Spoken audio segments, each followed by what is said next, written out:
Chris Carter, and they're on the warm-up lap, as you can see there. Let us join our two commentators.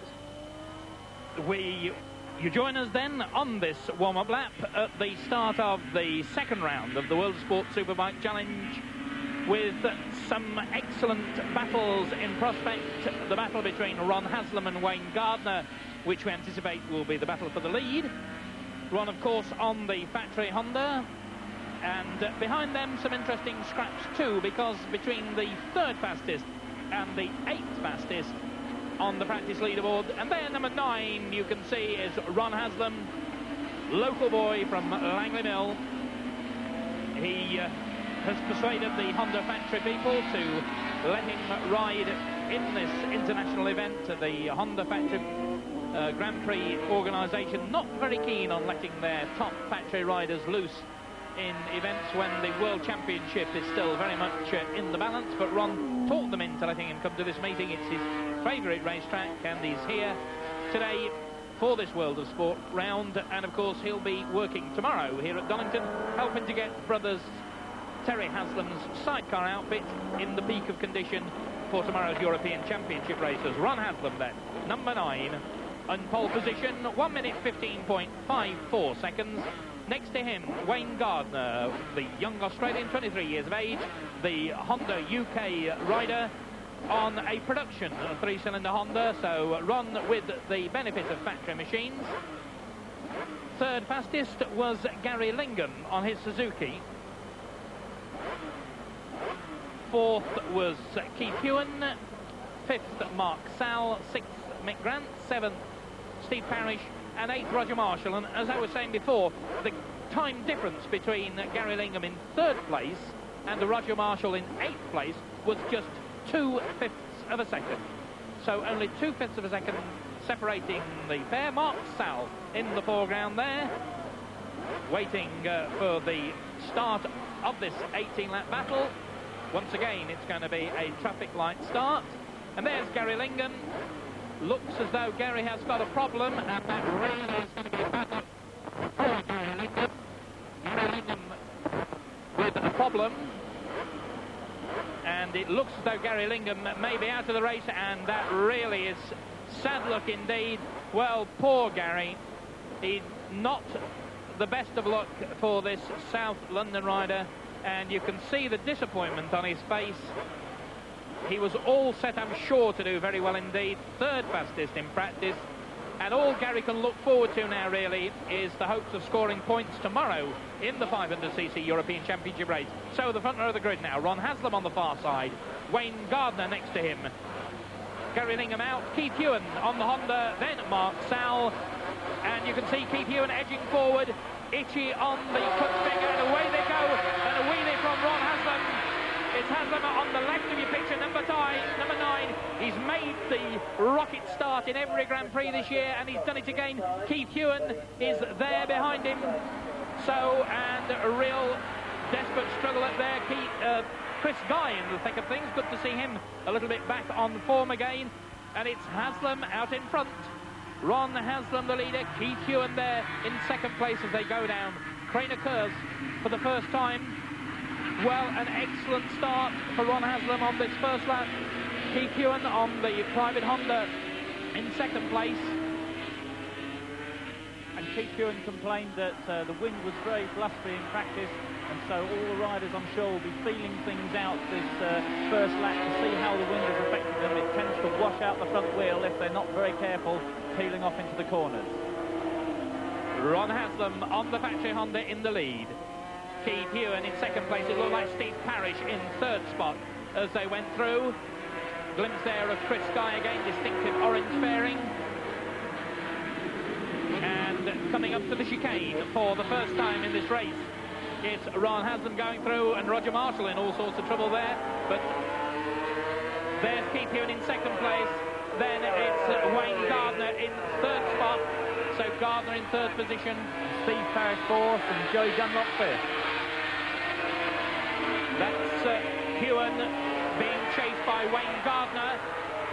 And those two, 2nd and 3rd men in your picture. There's the man out in front.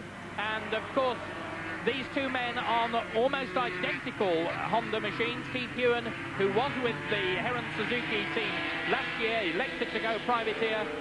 He and the SDC building concern have spent a lot of money buying this Honda.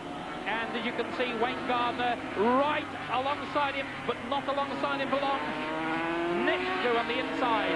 And now it's Gardner in pursuit of Ron Haslam, the man out in front. But as you can see, Ewan certainly hasn't given up the battle. Haslam, Gardner, Ewan under the bridge. Gardner, a look over his shoulder. That's the gap between the man in the lead. Going through the chicane now, that's Haslam, then it's Gardner, then it's Ewan.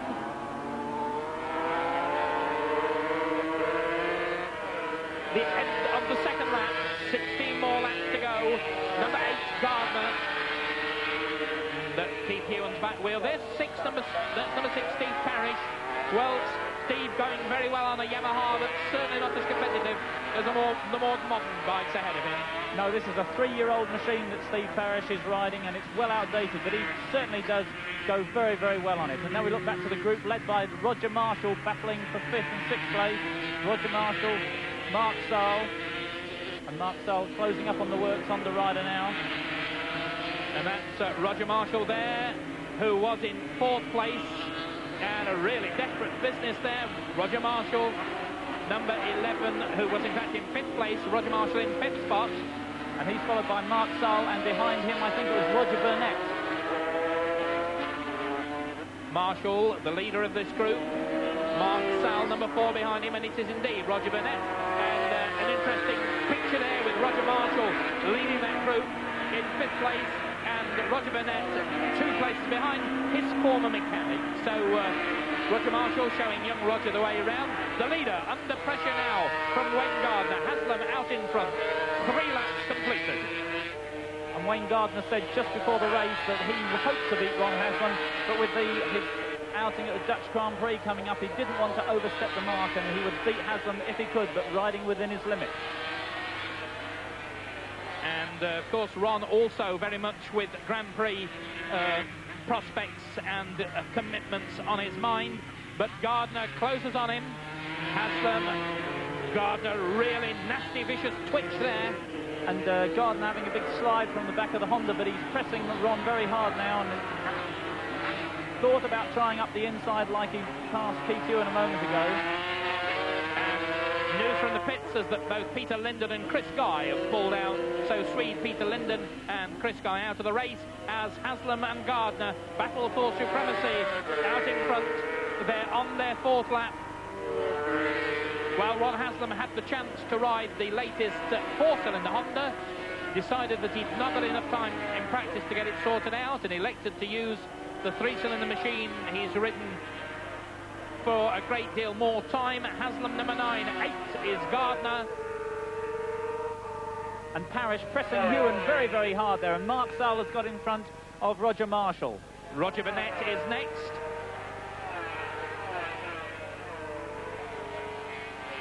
And that's the battle for 3rd and 4th place between... this is the scrap for the lead. Haslam number 9 being chased all the way by Wayne Gardner, the 23-year-old Australian. And Haslam stretches the gap there just a little bit, but Gardner winds him back in. Haslam said that his works machines give him a better choice of gearbox ratios, and that makes it possible for him to do a better job up through that section of the track from the old hairpin up to where we are now, starting the main straight. Haslam knee dragging on the tarmac. Gardner, the same riding style behind. Less than the machine's length between them as they go underneath the bridge into the chicane. They're coming round to complete 5 laps in this 18-lap battle.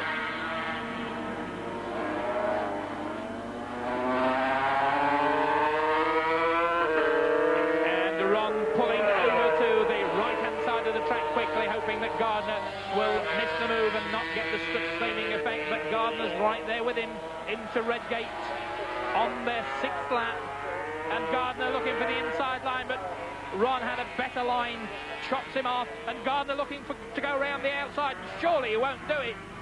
Well, sometimes you wonder whether Mr. Gardner's taken his brains out before he started or not. He certainly is very aggressive. I mean, to get past there is absolutely almost unbelievable. I've never seen anyone pass in that situation, but Wayne very nearly managed it. And Gardner showing the inside, showing his front wheel, but paying the penalty for it because Ron Haslam's been around a long time, and he just lobbed that Honda right across the front wheel of Wayne Gardner. And of course Wayne then lost a lot of ground, as he did a few hundred yards further back when he made that mistake of trying to pass Ron in the wrong place before. I think Wayne will now settle down surely and try and pick his manoeuvring points a little bit more carefully. So it's still number 9, Haslam, peeling over hard left, then hard right, well, in fact the other way around for the chicane. Then it's Haslam going through, 6 laps completed, 1/3 distance. Gardner, this is the scrap for 3rd place. Now we're seeing with Keith Hewen on the 1984 production Honda being chased by Steve Parrish on a bike that is affectionately known as Son of Slug. Yes, Son of Slug, because it's so slow, but Steve seems to have got it going pretty well today, and that is in fact their spare engine, as he blew up his number 1 motor in practice this morning. So Steve's doing an exceptional job on the old Yamaha, chasing number 16, Keith Hewen. Keith Hewen then, number 16, holding off Steve Parrish on bike number 6. Well, Steve Parrish has been in this situation before in televised races from Donington Park. He's been sitting there in 3rd and 4th place before, and suddenly the front men have all gone missing. Well, no sign of the leaders in trouble this time. Steve Parrish very much in contention. This is the battle for the lead, coming round to complete 7 laps now through the chicane. And Ron riding very conservatively here. He says he's chosen the Grand Prix tyres. Sometimes we see riders have tyre troubles at Donington. He's chosen a slightly harder compound in knowing that it will run the full distance without giving many problems. He has sacrificed a little bit in grip, but he seems to be riding well within his limits and have the race very well judged. Haslam number 9, Gardner number 8, and the gap beginning to stretch a little bit. Whether this is because Ron has managed to find his rhythm and is stretching the gap over Gardner, or whether Wayne has decided to take things easy. Still a long way to go in this event, and Gardner presumably wanted to conserve his tyres a little bit for a challenge at the end.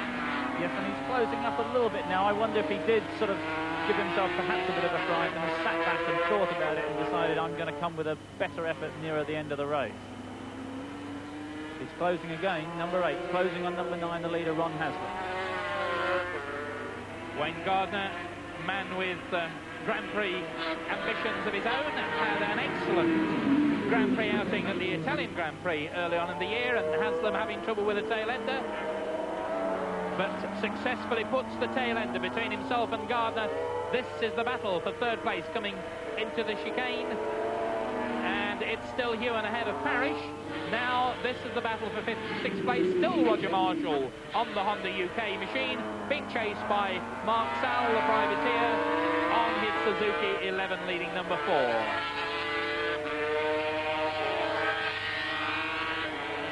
Roger Marshall, British champion last year and the year before, a very talented, experienced rider.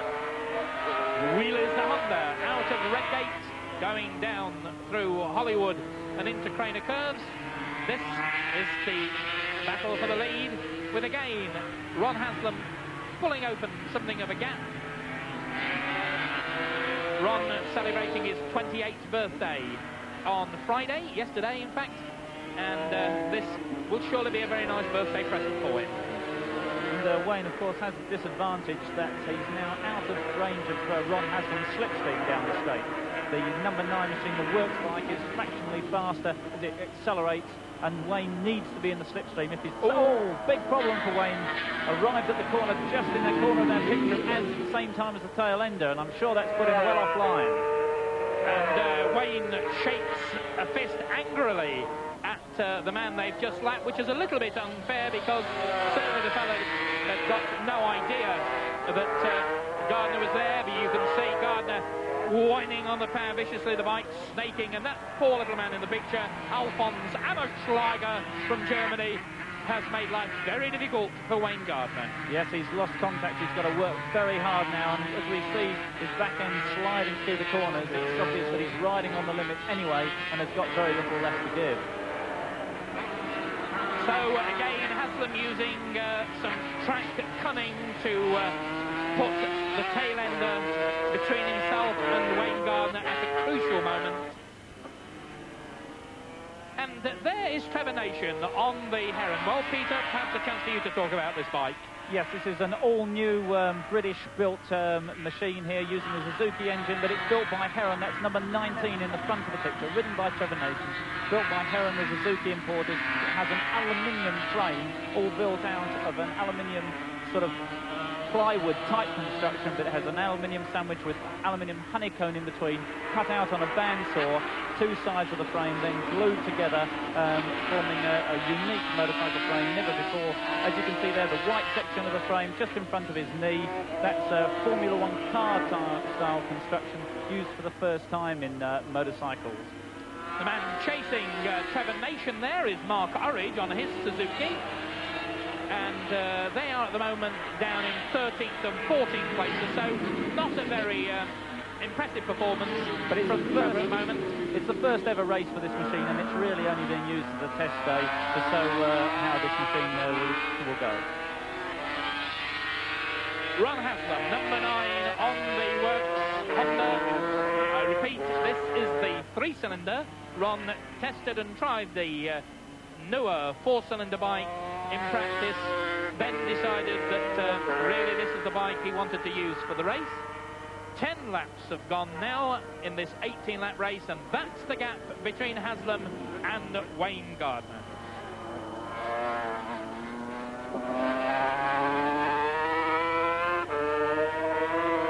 Haslam then, 11 laps gone now, 7 more to go.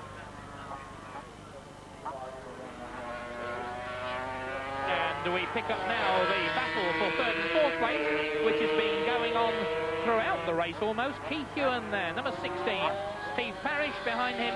Very good friends off the racetrack, but certainly both of them equally determined to grab that 3rd place if they can.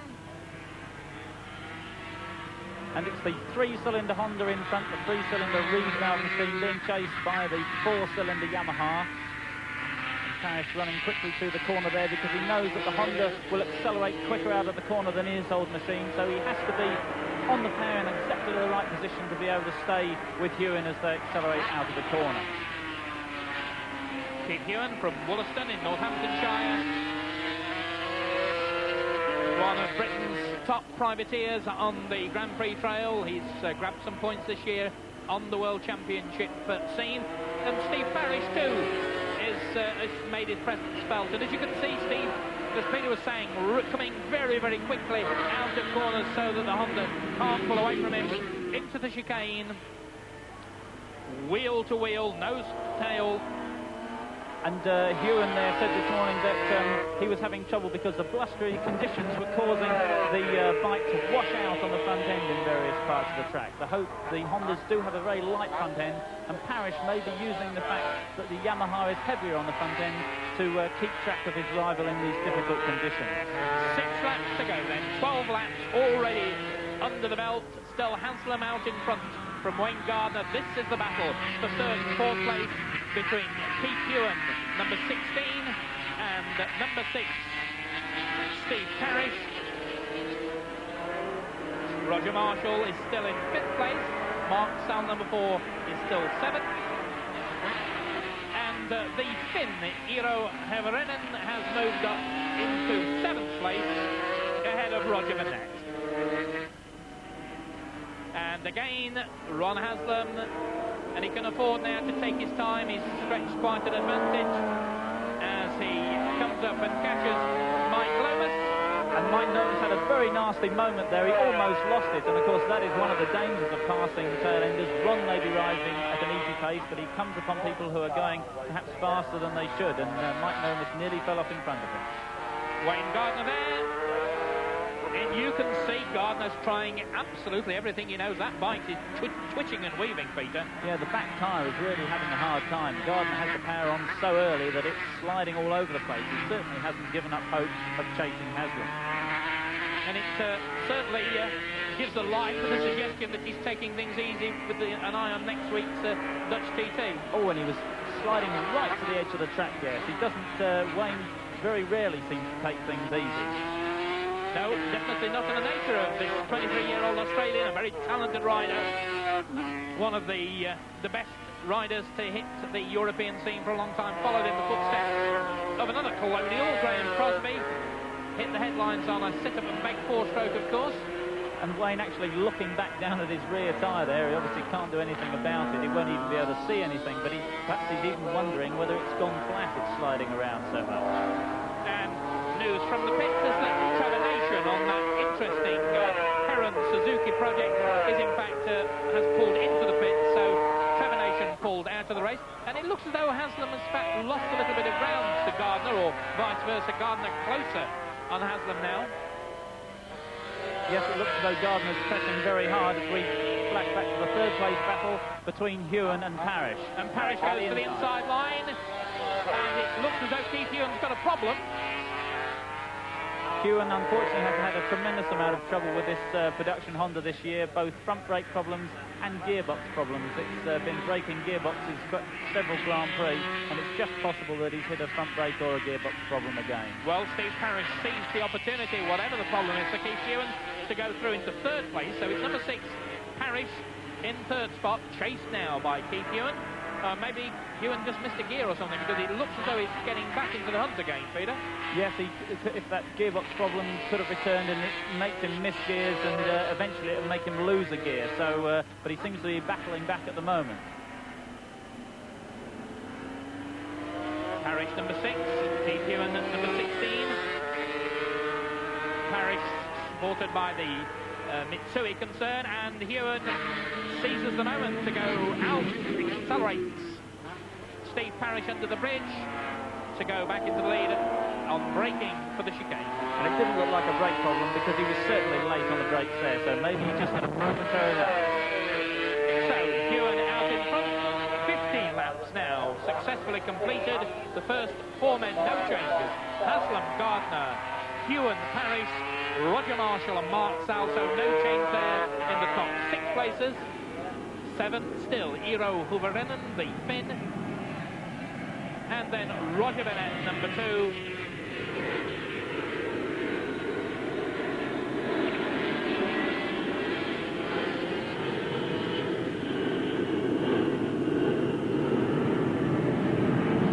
And Hewen certainly trying very hard indeed.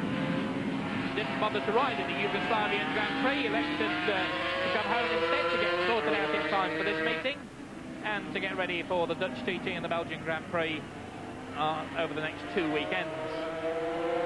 Parrish running wide there as he tries to chase Hewen onto the straight. All so important for him to be on the tail of the Honda to catch the slipstream. And that is Ron Haslam out in front, round Redgate. To Hollywood, down Trainer Curves, and certainly Ron Haslam riding as well as all his fans expect him to ride. He's been Britain's #1 Grand Prix rider this year, dives through on the inside of a slow man. And you can see watching Ron that he doesn't appear to have any tyre problems at all. As he's accelerating, the back end just sits there on the road as he would wish it to.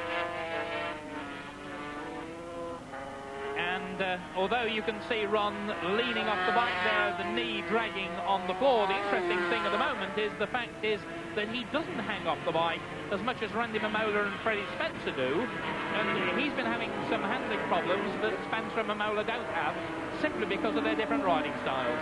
Haslam into the chicane again. Ron Haslam on the flat. Haslam number 9 with just less than 1.9 miles to go, passes Brett Hudson, the South African, having his first outing at Donington, and Brett seasons the opportunity to tuck in behind Ron, maybe to see where they can find the right line, Peter. Yes, Brett's an ex-South African Superbike champion, much more used to the production Superbikes than these Grand Prix machines. Haslam then, scarcely more than half a lap to go.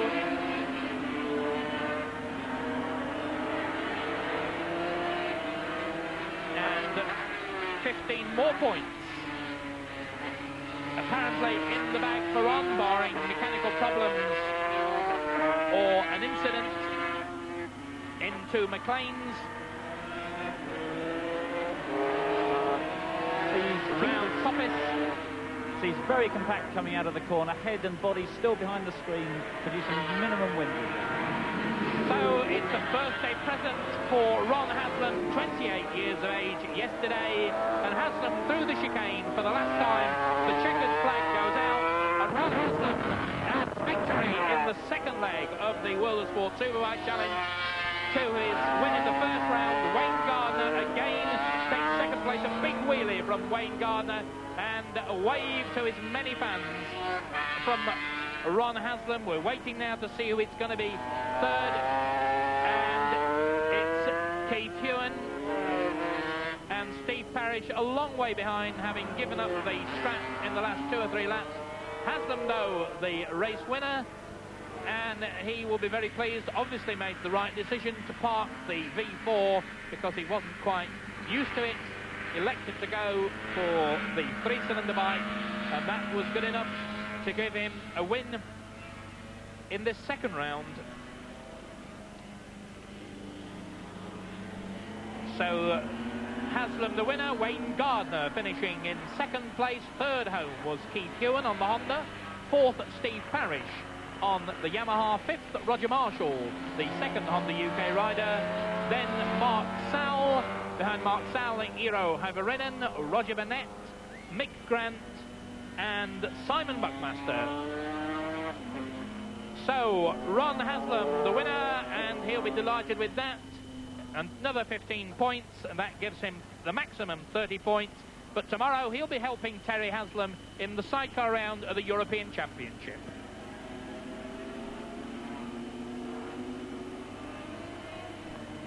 Thank you very much indeed, Chris Carter, our commentator, who had Peter Clifford with him. Rocket Ron then winning the second round of the World of Sport Superbike Challenge. Wayne Gardner of Australia second, also on a Honda. Hindered sometimes during that race with the back markers. And Keith Hewen, also a Honda rider, in third place. Let's have a look at the overall standings after